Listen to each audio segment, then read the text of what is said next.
Beyaz çek beyaz. Tek böyle çek.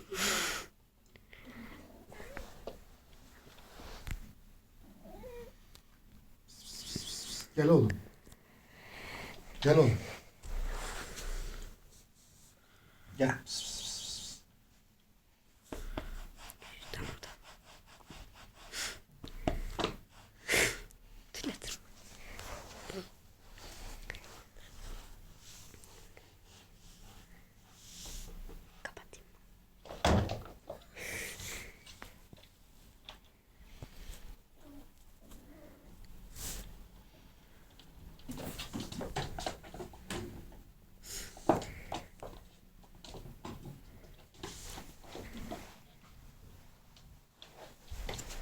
Gel.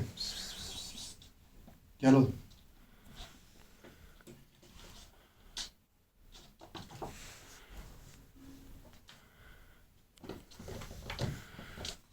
Topla bunu.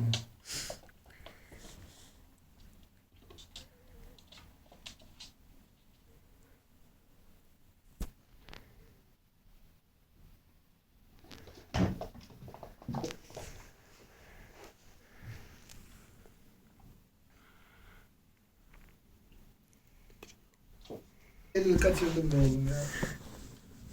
Heh, koltuğu çek, koltuğu çek. Koltuğa gelecek bak. Muhakkak koltuğa gelecek Yusuf'a.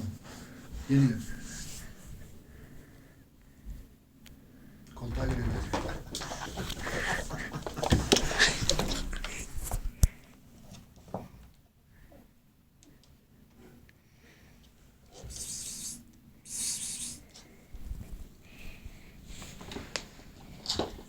Hadi Yusuf. Geliyor.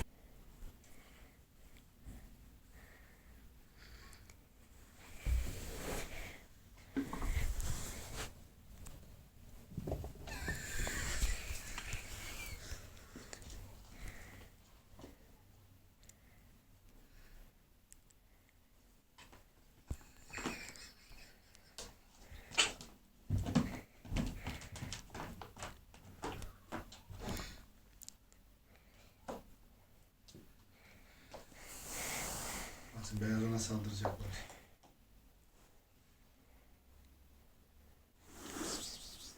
Oğlum. Gel oğlum, gel. Gel kaplan, gel.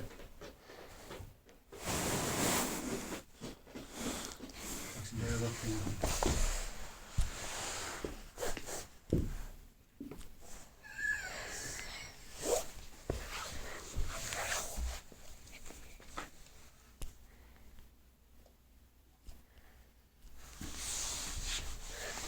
Tayyip'le Kılıçdaroğlu.